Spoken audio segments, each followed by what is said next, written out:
Buenos días. En nombre de Canarias 7, representada por Matías García, consejero delegado y director general, reciban la bienvenida a este encuentro sobre el cambio climático en la estrategia de las empresas. Mañana es el día contra el cambio climático, así que entendíamos que nada mejor que la víspera por aquello de que mañana lo podrán leer en la edición impresa del periódico, lo que aquí se cuente, y en la edición digital. Saludo porque ahí están las cámaras a quienes nos siguen en streaming. Ante todo, ha habido un cambio de última hora. Nos iba a acompañar José Eduardo Ramírez, el concejal, presidente de Guaguas Municipales, pero por un imprevisto, por eso que dicen causa mayor, no ha podido estar.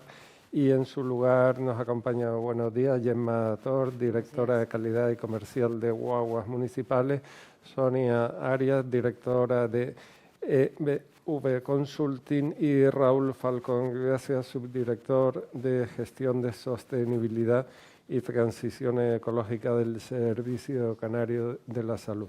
Para que no se me olvide, quiero dar las gracias a Guaguas y a Toyota Canarias por la colaboración en la organización de este evento. Y para ajustarnos a los tiempos, sin más, vamos a ver un pequeño vídeo y a partir de ahí escuchamos a quienes me acompañan. Ver la polución que genera nuestro estilo de vida. Las toneladas de CO2 que nos inundan. Creer que el cambio es una urgencia, que debemos buscar nuevos caminos. Ver Guaguas en una decidida apuesta por la innovación. Creer en una mejor experiencia para todos los sentidos. Ver la confianza de 55 millones de viajeros. Ver que cada uno de nosotros es parte vital del cambio. Creer en esta revolución silenciosa. Creer en el liderazgo de la movilidad sostenible. Guaguas Municipales. Ver para creer.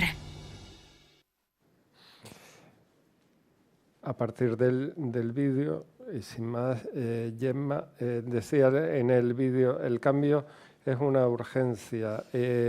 ¿Cuál está siendo la hoja de ruta de Guaguas Municipales en el compromiso con el Pacto Mundial de Naciones Unidas, los Objetivos de Desarrollo Sostenible? En líneas generales, ¿cómo se está desarrollando ese compromiso con la sostenibilidad en un sector al que siempre se le ha mirado como uno de los que más contaminan en Canarias? Bueno, nosotros, primero, gracias por la invitación y disculpar también al presidente de Guaguas Municipales que no ha podido asistir. Yo siempre digo que al final nosotros la sostenibilidad la llevamos en vena porque somos uno de los sectores o de los líderes de la movilidad en la ciudad. Es cierto que nuestro compromiso con los ODS, con el Pacto de Naciones Unidas, está desde el año 2021, pero nosotros ya dentro de nuestro plan estratégico tenemos contemplado una línea de sostenibilidad.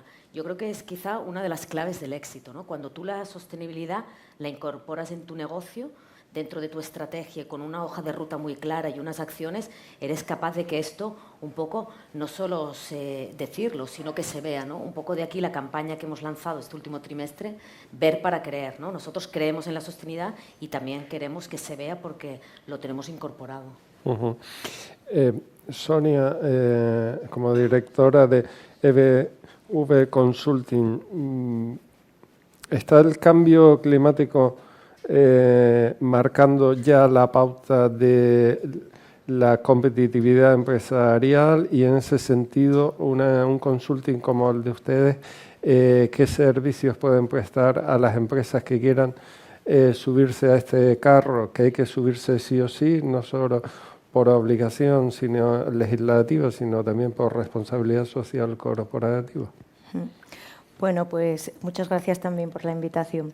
Gemma lo ha dicho muy bien, la clave es integrarlo todo en la estrategia como parte de tu negocio y está siendo una clave de competitividad para las empresas.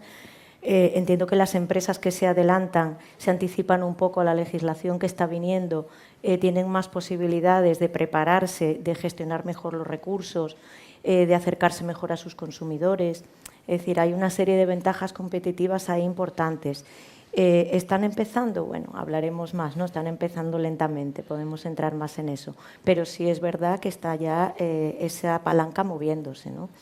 Y los servicios que prestamos pues son muy transversales, ¿no? Desde algo tan amplio como integrar la sostenibilidad en un plan estratégico, desde la estrategia, que es desde donde creemos que debe empezar, a cosas más técnicas como puede ser el cálculo de la huella de carbono o los planes de reducción de emisiones que son clave. Es decir, hay toda una gama, digamos, de servicios que van asociados a todo lo que es sostenibilidad y cambio climático. Con cambio climático estamos siempre centrándonos en la parte ambiental. Recordar que la sostenibilidad tiene un componente social también muy importante, y que es el Día del Guagüero, ¿no? De las personas, la salud. Es decir, que también toda esa parte hay que integrarla. Bueno, termino la ronda porque se me ha quedado una pregunta para Sonia. Raúl, ¿nos puedes explicar Servicio Canario de la Salud? La primera imagen que le viene a uno es mejor ir poco, porque eso significa que uno está sano, pero ¿qué hoja de ruta está siguiendo también en cuanto a sostenibilidad? Porque estamos hablando de un Servicio Canario de la Salud que es pionero en España, por ejemplo, en control de huella de carbono y demás. Correcto. Nosotros desde el año 2021 llevamos desarrollando una estrategia de descarbonización del servicio. De hecho, la estrategia deja en su nombre claramente lo que queremos, que es Estrategia Salud Cero Emisiones 2030. ¿Qué buscamos? En una década descarbonizar el servicio. Siempre digo lo mismo a todo el mundo. ¿Es posible? Sí. ¿Lo vamos a conseguir? No lo sé, no creo. Pero aunque quedarte a mitad de camino es mucho, ¿vale? Porque establecerte metas a corto plazo te hace trabajar también en acciones muy concretas y medibles. Nosotros arrancamos, de hecho, midiendo la huella de carbono de los nuevos hospitales.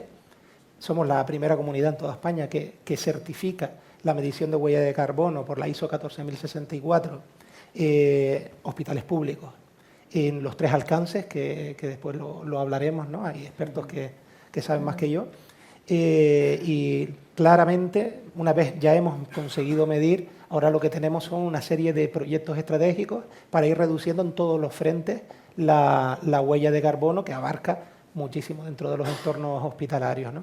De hecho, recientemente estos proyectos estratégicos han sido declarados por el Gobierno de Canarias como proyecto estratégico del Gobierno, ¿no? Entonces ya tenemos el apoyo, que ya lo teníamos, pero ahora es oficial del Gobierno de Canarias. La pregunta que se me quedó, Sonia, cuando todos los días, en el caso de los medios, estamos hablando de los riesgos climáticos, no como una cosa que va a venir, sino que estamos viendo. Mañana es el Día contra el Cambio Climático, se va a cumplir en estos días un año de la catastrófica Dana, básicamente en Valencia, aunque afectó a otras comunidades. Hubo gente que ahí de repente abrió los ojos y dijo, oye, pues esto parece que va en serio, a pesar de que la ciencia lleva tiempo advirtiéndolo. Pero en el caso de empresas como ustedes que prestan labores de consultoría, asesoramiento, ¿de verdad se puede convertir los riesgos climáticos en una ventaja competitiva si una empresa asume que tiene que actuar? Claro, sí, yo creo que totalmente, porque el riesgo climático hay que dejar de verlo como un simple riesgo ambiental, es un riesgo estratégico desde el punto de vista financiero también. Además de abordar los riesgos físicos que la empresa pueda tener, del tipo inundaciones, resiliencia de los edificios, la empresa que ve esto claro empieza a trabajar en eficiencia energética, como decía Gemma y Raúl, en planes concretos, en estrategias de reducción de emisiones que a veces también reducen los costes. Si se trabaja bien la eficiencia energética, si se trabaja bien, por ejemplo, con los gases refrigerantes, que son otro gran contaminante, y que hay muchas pérdidas de todo este tipo de activos en las empresas que no se tienen en cuenta. Y luego, por supuesto, la parte reputacional de la empresa, la incidencia que tiene para conseguir inversión sostenible. Los bancos están pidiendo inversión sostenible y están pidiendo sus planes y sus reporting, sus informes de sostenibilidad corporativa a las empresas. La anécdota, esta misma semana contactó conmigo la directora de Banca Sostenible en Andalucía, porque sabía que trabajamos con empresas allí para decirnos qué oportunidades de negociación tienen ellos, qué oportunidades de inversión y de financiación preferente para que las comuniquemos a las empresas, porque a veces se encuentran que no lo saben. Entonces, por ahí hay mucha ventaja competitiva. Y también desde el lado de los seguros. Los seguros también están marcando muchísimo unas primas muy diferentes a empresas que tienen resiliencia climática y planes de transición a las que no lo tienen. En el caso concreto de guaguas, Gemma, entiendo que la electrificación de la flota es un pilar de esta estrategia en materia de sostenibilidad. Sí, nosotros, vamos a ver, dentro de lo que es nuestra estrategia tenemos un eje muy claro, que es todo el plan de renovación de la flota. Es cierto que toda la normativa europea ya nos está llevando, ¿no?, a toda la transición al cambio energético de la flota, y allí nosotros, bueno, hemos trabajado ya desde el año 2022, tenemos certificada la huella de carbono, un poco lo que decía Sonia, ¿no?, irnos avanzando a la normativa que va viniendo, y luego todo el plan también de electrificación de la flota. Nosotros, todo este proceso energético que es estratégico nos lleva también a una parte muy crítica, que son las infraestructuras, ¿no? Tenemos aquí a la directora también de infraestructuras de Guaguas, donde una parte de su cometido es precisamente toda esta transición en el plan de renovación de flota, cómo conseguirlo de una manera lo más eficiente, porque yo a raíz de un poco de lo que comentabais quería hacer un apunte. O sea, los servicios públicos siempre se nos ha exigido que seamos eficientes, ¿no? Pero es que también ahora hemos de ser resilientes, y luego también tenemos una oportunidad dentro de toda la coyuntura sociopolítica, a raíz de todos los desastres o todos los factores climatológicos, de ser también más sostenibles y más eficientes, porque cuando se paraliza una ciudad, y tenemos el caso de la Dana o tenemos el caso de otras catástrofes naturales, al final, en el centro de todo lo que es este proceso de recuperación estamos los servicios públicos. Está la sanidad, está el transporte, las empresas de agua, es decir, tenemos un papel vital. O sea, no asumir estas catástrofes, este cambio climático dentro de nuestra estrategia, yo me atrevería a decir que sería una irresponsabilidad. Y en el caso del Servicio Canario de Salud, ¿se está haciendo más competitivo desde que se está implementando esa estrategia? Sin duda. Cuando implementas una estrategia en este caso, de acciones orientadas a la sostenibilidad, yo siempre digo lo mismo en todos los foros, y más en los foros donde participamos sobre todo con los ingenieros hospitalarios. Intento cambiar la palabra sostenibilidad por eficiencia, y no ser eficiente en salud es inmoral, ¿vale? Entonces, siempre que tú trabajas, cuando ya has medido previamente la huella, que no solo es eficiencia energética, es eficiencia de procesos, las analizas y encuentras un proceso mejor que te hace ser más eficiente dándole el servicio al ciudadano, al enfermo, que es al que estás tratando, pues ya has dado un paso adelante y encima estás produciendo menos emisiones. La sanidad tiene que ser responsable en este aspecto, porque medido con datos de Canarias, la huella de carbono de los servicios sanitarios, solo contando con los 9 hospitales, equivale aproximadamente al 7% de todas las centrales eléctricas canarias que están produciendo energía, ¿vale? Es decir, que tiene un impacto bastante grande. Y un foro reciente con más de 50 científicos hablaron que el cambio climático al final afecta directamente a la salud, tanto enfermedades cardiovasculares, enfermedades respiratorias, incluso enfermedades mentales, ¿vale? Entonces, al final, la sanidad es la que está generando parte de ese problema y al mismo tiempo está recibiendo el impacto, entonces hay que ser responsables en algún momento. Al final, todo lo que hagas en sostenibilidad, estás trabajando también para la salud de las personas, directamente. Una pregunta a los tres, y que conteste sin mayor protocolo, por el orden que quieran. Cuando una empresa o un organismo público decide embarcarse en políticas de sostenibilidad, lucha contra el cambio climático, al final todas las decisiones estratégicas las tienen que aplicar los cargos directivos, pero hasta el último empleado y sin hacer distinciones en cuanto a quién es el primero o quién es el último. ¿Está siendo fácil Servicio Canario de Salud en el contacto que ustedes tienen con las empresas? En el caso de Guaguas, que mencionas el Día del Guagüero, ¿está siendo fácil explicarles esto o hay que ir incorporando también a la masa laboral gente que esté formada en sostenibilidad y que te garantice que más allá de que haya una estrategia, haya gente que sepa aplicarla y sostenerla en el tiempo? Bueno, yo un poco creo que nosotros ya llevamos un camino. Guaguas Municipales desde el año 2002 estamos certificados con la ISO 9001, es decir, empezamos un poco siempre por los procesos, los temas de calidad. En el año 2003 nos certificamos en la ISO 14001 de medio ambiente, es decir, llevamos ya 20 años trabajando. Es verdad que al principio de una manera, ¿no?, un poco más artesana, ¿no?, los residuos, las pequeñas acciones de concienciación. Claro, hablar ahora de sostenibilidad, ya después de 20 años tenemos ya un camino recorrido. Y efectivamente, sin la implicación de todos y cada una de las personas que forman parte de la empresa, esto es imposible.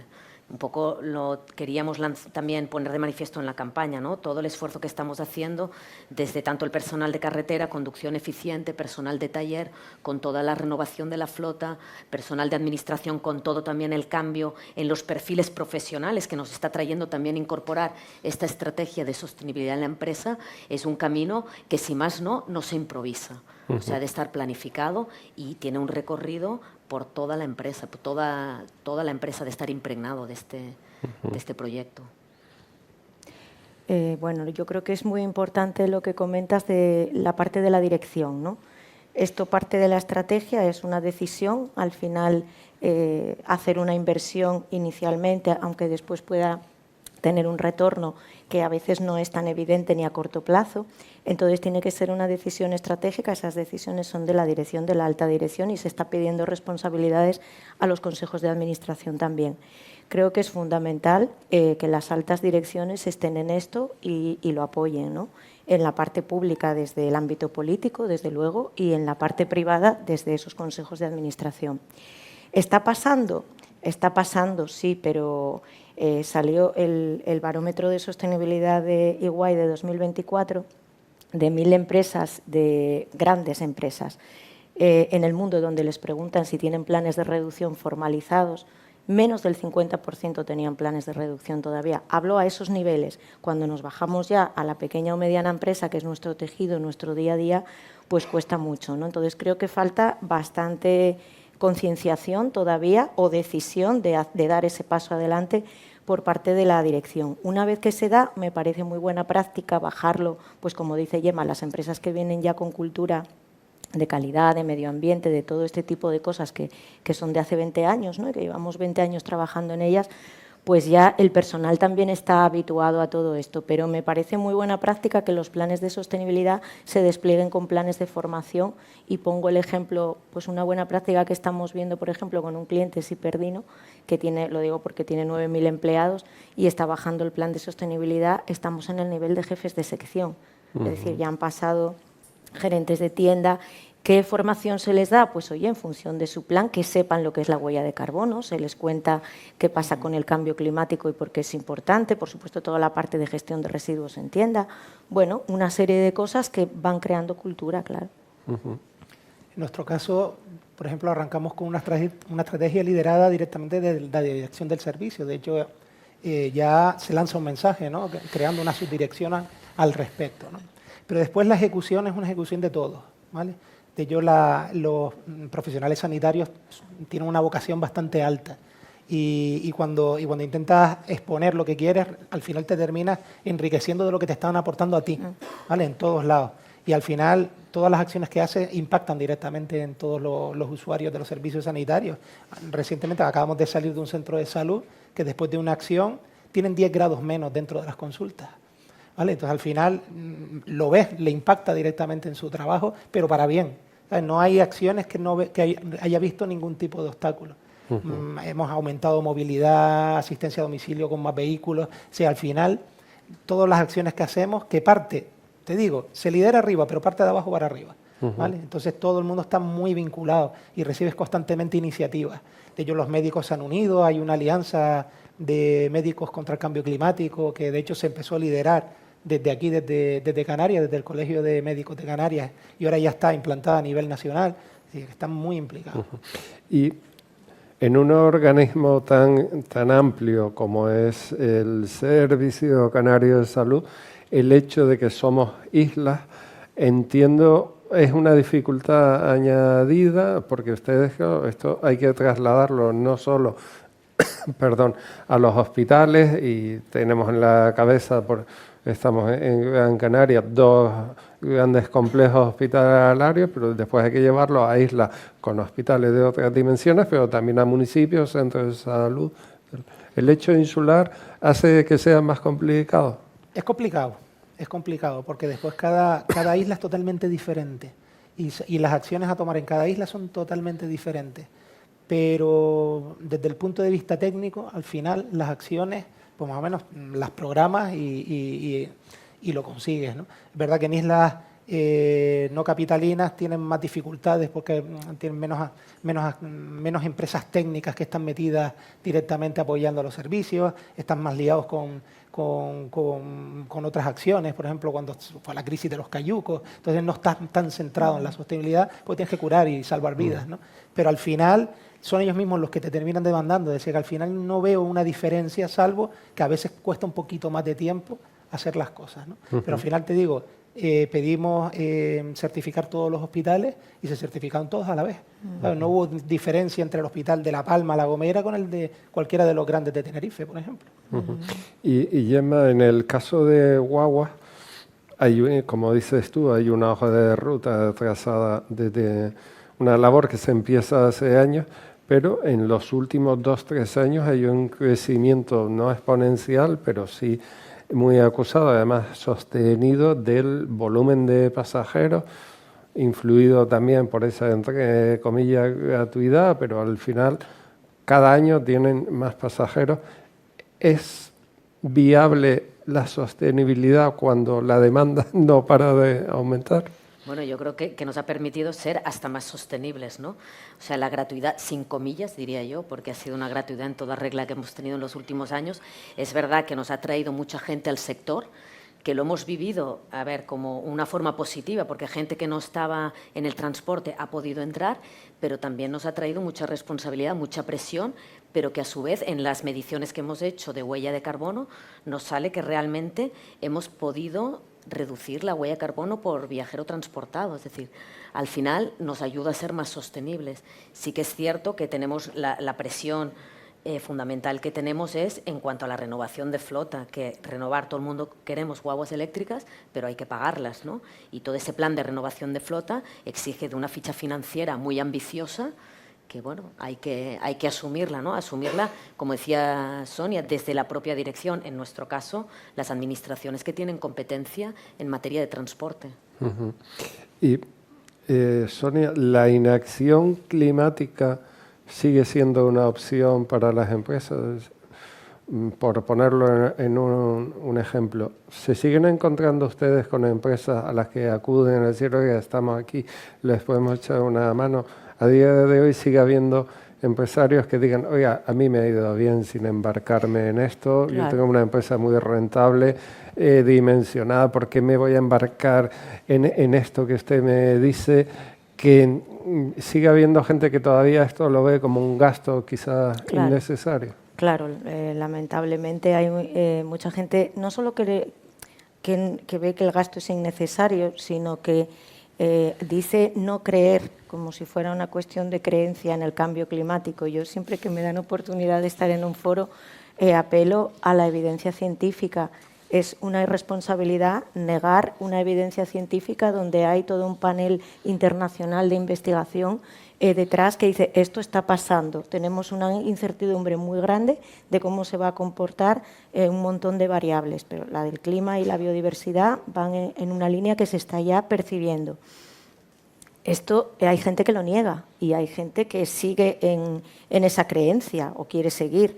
Entonces, desde el momento en que lo niegas, ya no tienes solución, ya no vas a embarcarte en nada de esto, ¿no? Entonces, lo primero es, bueno, informarse bien con las fuentes y los canales que aporten evidencia científica. Y después, como decía Gemma, es verdad que la descarbonización requiere inversión, requiere a veces cambiar activos, requiere cambiar instalaciones, requiere pensar en cómo hacer las cosas de otra manera, que hay otra oportunidad ahí, al hilo de lo que decías de que no es solo eficiencia, evidentemente, todo esto es innovación. Entonces, hay que invertir en innovación para luego recoger, pero es verdad que haciendo los procesos de otra manera, haciendo las cosas de otra manera, pues sí se puede lograr también esta reducción de emisiones. Pero, claro, no encuentras a todo el mundo en esta mentalidad, como decía antes los datos que os daba, pero es verdad que yo siempre soy optimista y cada vez más, ¿no? Y cada vez, hace 20 años nuestro leitmotiv y en lo que trabajábamos, el 90% de nuestra facturación era la implantación de sistemas de calidad o medio ambiente o seguridad y salud, y ahora es la sostenibilidad. Planes estratégicos de sostenibilidad, cálculo de huella, reducción de huella, alineamiento con los ODS, es decir, reporting, todo lo que son memoria. Entonces, ahí también se ve la madurez de las empresas, ¿no? Que han ido de una corriente que ya estás un poco superada, es decir, ya lo tienen integrado, como es el caso de Guaguas o el propio Servicio Canario de Salud, que también fue pionero en temas de implantar referenciales de calidad, a ahora estar en este movimiento. Yo creo que hay una cosa, perdóname que haga un apunte.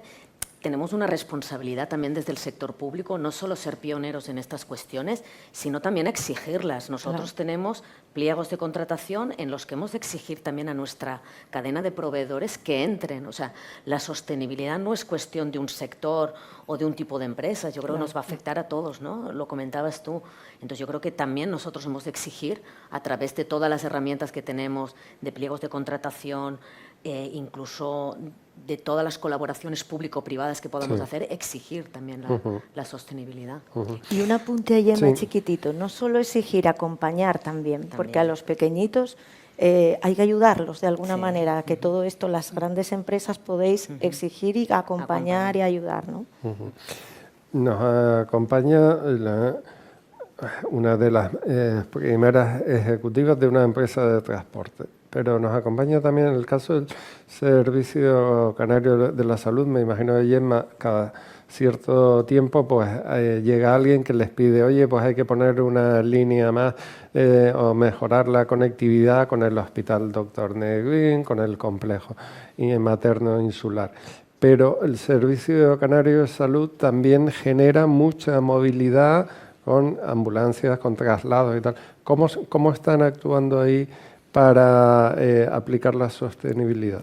La movilidad en el Servicio Canario de Salud emite más toneladas de CO2 equivalentes que la propia electricidad que consume, ¿vale? Somos esos 37.000 personas que muchas de ellas van y vienen a los centros y a los hospitales a trabajar, y aparte los ciudadanos que también van y vienen con sus familiares. Nosotros el año pasado hace 2 años, hicimos un proyecto piloto de vehículo compartido para asistencia domiciliaria, con geolocalización y midiendo al mismo tiempo la huella que te generaba, porque no solo es la huella de cambiar un vehículo por otro, un vehículo diésel por uno eléctrico o un híbrido, ¿no?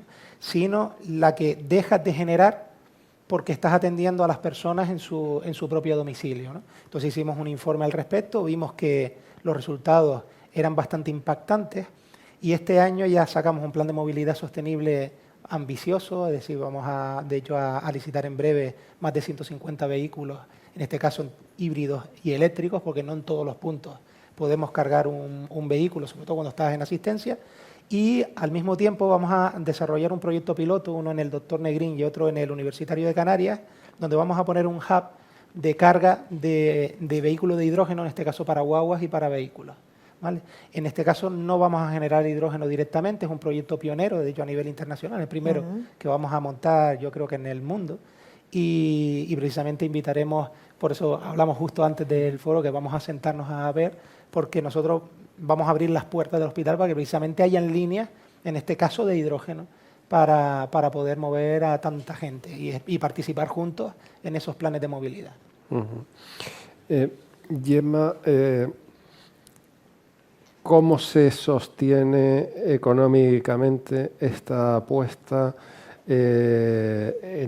Antes decía la gratuidad y tú me decías, no, sin comillas. Bueno, al final alguien pagará la fiesta. Alguien les tiene que pagar a ustedes, porque si no, la sostenibilidad sigue siendo muy cara.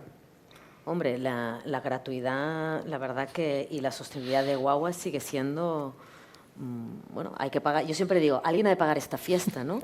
Porque nos han invitado y, bueno, al final todo el negocio que tenemos, de la manera, como os decía, ¿no? El sector público se nos exige también criterios de eficiencia, con la máxima eficiencia, pero alguien ha de pagar el coste que supone todo este despliegue. El incremento de viajeros que hemos tenido en los 2 últimos años ha sido más de lo que imaginábamos en nuestras proyecciones de viajeros.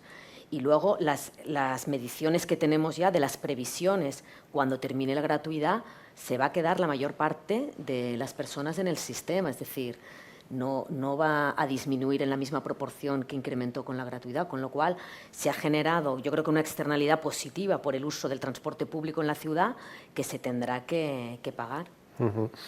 Pero ¿es fácil hoy día ya conseguir financiación o es más fácil conseguir financiación si la petición de la empresa va acompañada de decir, oiga, yo estoy implicado en la sostenibilidad ambiental? Nosotros las presentaciones que hemos hecho, pues por ejemplo en los últimos meses de cara del cierre de los presupuestos de 2026 y 2027, se nota todo el trabajo hecho con todo el plan de renovación de flota, toda la ficha financiera que lo acompaña, teniendo en cuenta no solo la sostenibilidad per se, sino poniendo en el centro al ciudadano y las necesidades de movilidad. O sea, ¿cuál es nuestro propósito? ¿Por qué necesitamos un plan de renovación de la flota de más de 100 unidades en 3 años con un porcentaje de vehículo eléctrico? Porque la normativa nos lo exige.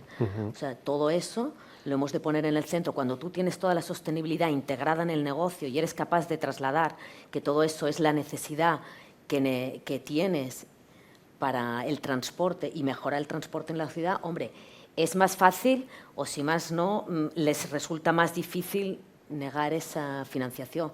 Pero lo cierto es que no es fácil conseguirla. Nosotros también tenemos una línea abierta con los fondos europeos, que también es una línea de financiación que hemos utilizado en los últimos años. Y Sonia, antes preguntaba por esas empresas que siguen resistiéndose, pero aquellas que están en fase de pasar de la resistencia a me quiero subir a este tren no contaminante, los 3, 4 consejos claves, aparte de que acudan al consulting de ustedes. Bueno, es clave empezar sin saber mucho, empezar y luego ir iterando. Es decir, es un proceso en el que no vas a saberlo todo y los que están lo saben, que es difícil hacer planes de reducción o planes de cambio muy globales, hay que ir aprendiendo en el camino. Entonces, empezar con temas que les preocupen a la empresa, que se integren bien con su negocio, que deban hacer también por eficiencia, que tengan lógica de negocio, y empezar con algo. Y a partir de ahí ir construyendo. El otro consejo básico que lo comentaba antes es la gobernanza de todo esto. Todo esto tiene que estar organizado, igual que las empresas tienen áreas de calidad, pero ya la calidad se impregna en todos los departamentos y cada área, porque ya lo tenemos muy, muy aprendido. La sostenibilidad tiene que ser un área de gestión de la empresa, tiene que tener una manera de dirigirla, una manera de reportarla, tiene que tener datos y sistemas de información detrás, es decir, hay que montar ese área, ¿no? Otro consejo, innovar y pensar en el consumidor y en tu cliente y en tu reputación, ¿no? Hacer que eso siempre sea en virtud del producto, del servicio que haces, y de esa manera le puedes ver el beneficio y puedes hacer las cosas de otra manera. Bien. Y en el caso de un gigante como el Servicio Canario de la Salud, de hecho, cada vez que se conforma en Canarias un gobierno, hay quinielas de quiénes van a ser los consejeros, pero también hay quinielas de quién va a estar al frente del Servicio Canario de Salud. Estamos hablando del órgano de contratación más potente de la comunidad autónoma. ¿Cómo aplican esto en el caso de la colaboración público-privada? ¿Están exigiendo también a aquellas empresas con las que contratan servicios que se embarquen en esta filosofía? Nosotros desarrollamos un manual de contratación sostenible pero intentando no exigir, ¿vale? Sino acompañar. Por ejemplo, nos estamos basando en el modelo del Servicio Británico de Salud, que llevan temas de sostenibilidad, creo que desde el año 2017 ya midiendo su huella de carbono.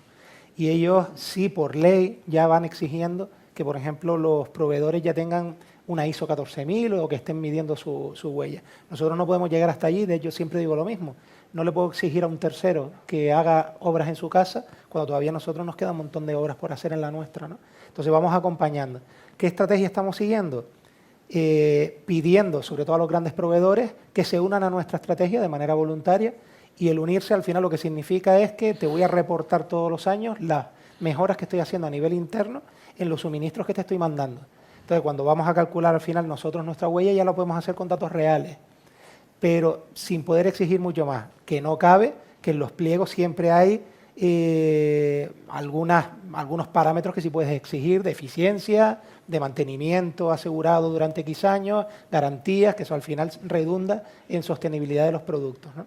Pero la mejor manera siempre es acompañar, participar en todos los foros técnicos y científicos, abrir las puertas para pilotar soluciones, para demostrar desde pequeñas a grandes empresas lo que se está haciendo en otros lados y probarlo también en nuestros servicios, y poquito a poquito terminar en un momento en el que sí ya debas exigir porque el mercado está más maduro. Nos vamos acercando al tiempo que nos habíamos marcado, vamos llegando a la ronda final. En el caso de una consultora como ustedes, Sonia, que tiene contacto con empresas, que entiendo que muchas veces las empresas nos dicen, oye, es que me tengo que adaptar a esta normativa estatal, europea, en el caso de Canarias, insular o local. Y como nos acompaña, y miro para Julieta, representantes de la Administración Autonómica, ¿qué le piden desde el sector privado a quienes tienen que tomar las decisiones de marcos normativos?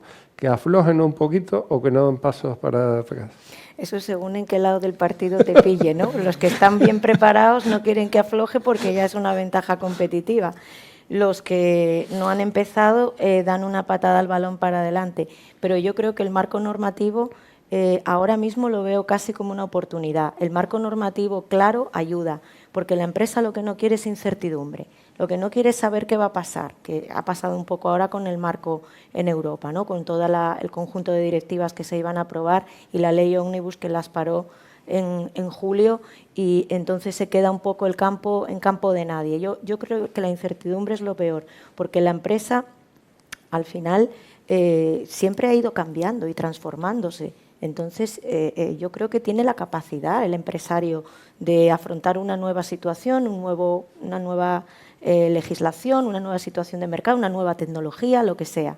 Lo que necesita es certeza. Entonces, el marco regulatorio yo creo que debe verse como una oportunidad. Y a los legisladores yo creo que hay que pedirles solvencia, rapidez, transposición rápida en España cuando salen las cosas en Europa, es decir, que tengamos las herramientas, ¿no? Y Gemma, como directora de calidad, pero también comercial, el embarcarse en la sostenibilidad, en la lucha contra el cambio climático, ¿es un activo a la hora de vender la marca? Hombre, yo creo que forma parte intrínseco de los valores de nuestra marca, el tema de la sostenibilidad. Igual que cada vez más están entrando, hoy estamos hablando de cambio climático, pero podríamos estar en otro foro hablando de accesibilidad, de cuestiones también de igualdad. Yo creo que tenemos aquí varias variables y varias políticas transversales que forman parte de nuestros valores como marca. Y la accesibilidad, yo creo, y la sostenibilidad son de los dos fundamentales y hoy en día están en el centro de toda nuestra estrategia. Porque además lo decía, ¿no? Todo el impacto de la sostenibilidad en la salud y luego en la salud de gente que nos vamos haciendo cada vez más mayores. En el 2050 en las ciudades estaremos viviendo gente cada vez más mayor en la que la movilidad es un factor fundamental y hemos de garantizar la salud. Quiero decir, tenemos unos retos, si más no apasionantes, en los próximos años. En 2050 seremos mayores, pero tendremos metro guagua. Por supuesto. Y antes. Seguro. Bueno, seguro. Y Raúl, ese gigante que es el Servicio Canario de la Salud, ¿cómo implica también al paciente, a los familiares, a que entiendan todo esto y que en la medida de lo posible aporten su granito de arena, no solo a los profesionales? A ver, el paciente, al final, cuando entra a un territorio hostil, como es un hospital, lo que quiere es entrar lo más rápido que pueda e irse lo más rápido que pueda. Es difícil. Sin embargo, hay actores, como por ejemplo es tu médico, que sí te puede acompañar en este cambio e ir metiendo dentro de los consejos a seguir, pues ir metiendo esos tips de consejos que tengan que ver con la sostenibilidad, porque al final sostenibilidad y salud están perfectamente alineadas, ¿no? Yo prácticamente te diría que casi es lo mismo. Entonces juegan el papel los propios trabajadores del servicio como agentes del cambio y tienes que estar perfectamente convencidos de lo que están expresándole al ciudadano, que al final, te digo, está en un sitio donde lo que quiere es irse lo más rápido posible. Lo cierto que para retrasar lo más rápido posible, volver, pues precisamente trabajar en pos de la sostenibilidad es muy importante. Y esos son los tips que hay que ir metiendo a medida que vamos trabajando. Pero después lo irán viendo también, ¿vale? Llegará un momento, espero que en muy pocos años, donde el oxígeno que estás respirando viene de energías renovables. Y se contará y estará allí en los carteles informativos, y entonces tú sabrás que de un molino que hay puesto en tal sitio, pues el oxígeno que estás respirando viene de ahí, ¿no? Y eso hay que contarlo y hay que explicarlo, ¿okay? Entonces, al final, cuando tú te sientes parte del trabajo, pues al final ese trabajo te lo llevas a casa y es la manera en que todos, al final, terminamos alineados a la misma estrategia. Sí, me dejo una pregunta para el final, que te la quería hacer Gemma, pero por si alguno quiere aportar algo a lo dicho. Gemma, antes le preguntaba a Raúl cómo aplicar la sostenibilidad teniendo en cuenta el hecho insular. En el caso concreto de esta ciudad, donde ciudad alta, ciudad baja, donde se combinan autovías con vías más estrechas, donde hay, si metes guaguas muy grandes, hay curvas donde es complicado cogerlo, donde hay pendientes, desniveles. ¿Eso está ralentizando o dificultando toda esta línea de lucha contra el cambio climático? Bueno, yo no diría que ralentizando. Yo creo que es el marco en el que operamos. Es decir, yo cuando la gente viene a visitarnos siempre digo, nuestra ciudad se define por Hoya de la Plata, riscos negros, lomos, somos lomos, ollas y riscos. Y eso es lo que forma parte de nuestra red. Así es como la hemos planificado. Nosotros toda la planificación la hacemos teniendo en cuenta la orografía en la que estamos. Y eso es en lo que nos centramos. Somos muy distintos de otras ciudades, pero también somos una ciudad multicentro, y esto lo que determina es la estrategia que hemos de seguir y la planificación para incorporar la sostenibilidad o todos los proyectos que hemos de tener. Pero no diría que sería un factor, es como digo yo aquí en Canarias, el clima, ¿no? Es algo que Dios nos ha dado. Pues esto es lo mismo, con esto es lo que hemos de planificar, y yo lo que insisto mucho es en planificar y no dejar nada a la improvisación. La sostenibilidad también la hemos de planificar. Pues muchísimas gracias a los tres, Gemma, Sonia, Raúl. Vuelvo a disculpar al concejal y presidente de Guaguas Municipales, José Eduardo, que no ha podido estar. Creo que ha quedado claro para quienes están aquí y quienes nos han seguido que hay empresas, hay consultorías, hay sector público que tiene clara la lucha contra el cambio climático, que hay una estrategia que algunos las han iniciado, mencionaba, hace casi 20 años, otros se han ido subiendo a ese barco, que está dando resultados, que no tiene por qué ir al capítulo de pérdidas y que además es un valor a la hora de publicitar, de consolidar una marca y de conseguir hasta más clientes. Así que a todos muchas gracias. Están invitados a un desayuno sostenible. Están en una empresa que tiene 2 plantas fotovoltaicas, un molino eólico y además tenemos un consejero delegado que nos está quitando las impresoras y las papeleras para que gastemos menos en papel. Estamos absolutamente embarcados mañana es el día contra el cambio climático, pero estamos hablando de algo que hay que aplicar 365 días y nuestra obligación como medio es también organizar eventos como estos. De nuevo, muchas gracias a Guaguas, Toyota Canarias y a todos buenos días.